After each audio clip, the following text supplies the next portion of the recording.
Check it.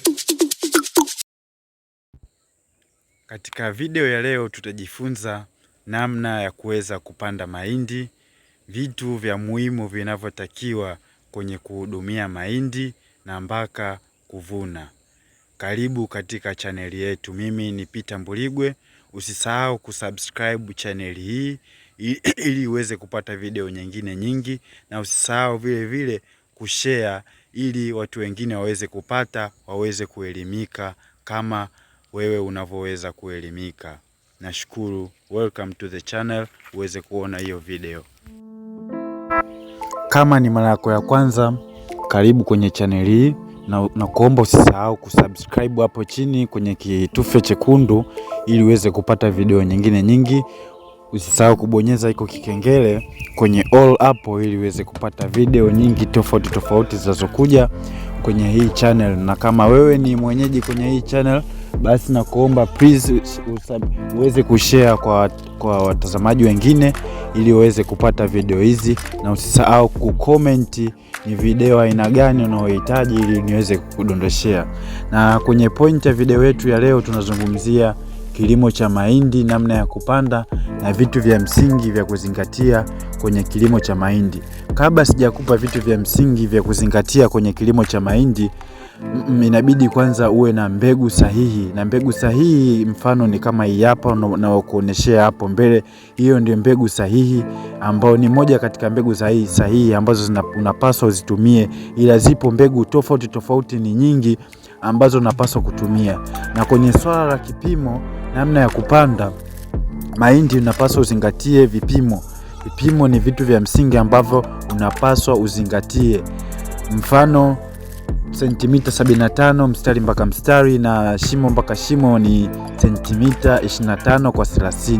Hiyo inategemea na wewe mwenyewe una opti kutumia njia ipi sahihi. Na tukizungumzia sentimita 75, inamaanisha huu mguu ukiutanua, mguu wa kulia na mguu wa kushoto ukiutanua kwa vipimo vya haraka vya kienyeji pasipokuwa na kipimo ni sentimita 75. Na umbali wa kuchimba kwenye shimo, ukishakuwa unapanda shimo, kina cha kuweka hiyo mbegu inabidi iwe inchi moja. Nikizungumzia inchi moja, inazungumzia kwenye hiki kidole, kwenye hiki kifito hiki hapa, hiki ndo ninachozungumzia inchi moja. Kwa hiyo mbegu inapaswa isizidi sana kwenda huko chini, maana ikizidi sana unaweza ukaisababishia mbegu yako hiyo kuto kuota. Na nikizungumzia mbegu sahihi, hilo ni swala la msingi sana kwenye vitu vya muhimu vitano ambavyo nakwambia unabidi uzingatie. Ni mbegu sahihi. Nikikwambia mbegu sahihi ni kitu cha msingi sana, maana sasa hivi tupo kwenye zama za utandawazi, zama za kisasa, tushatoka kwenye zama za kienyeji.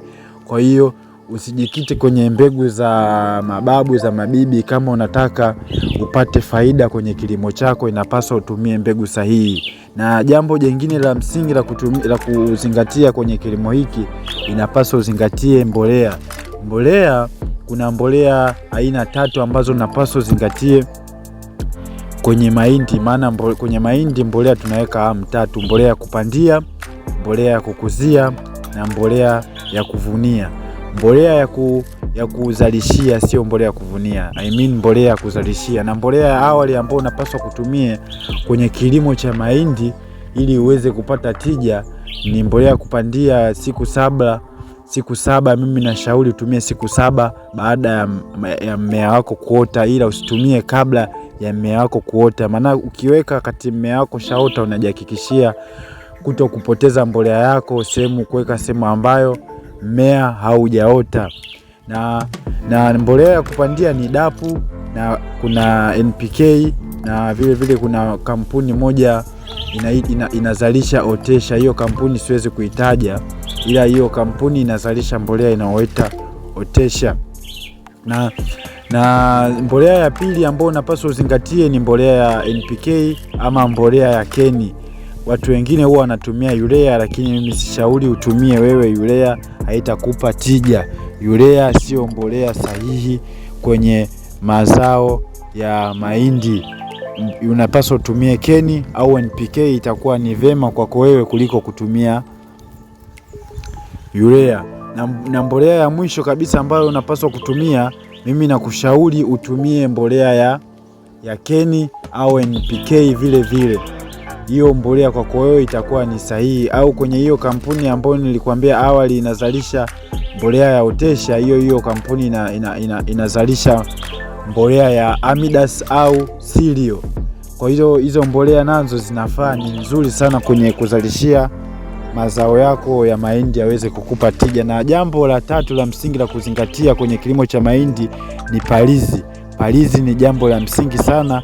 Usipende mmea wako wa mahindi uwe kwenye hali ya majani, utatengeneza ushindani katika kutafuta chakula kwenye rutuba.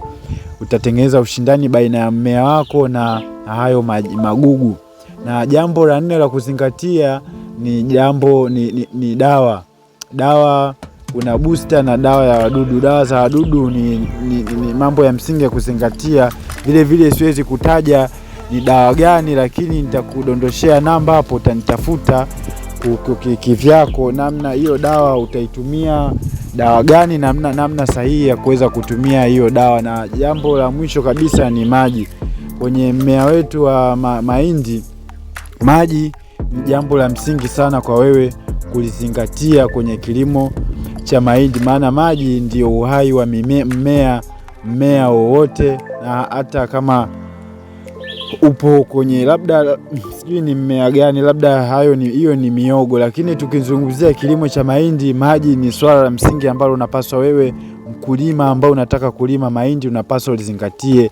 Nashukuru sana kwa kuweza kutazama video hii. Naomba ushare kwa watu wengine ili waweze kuipata hii video hii.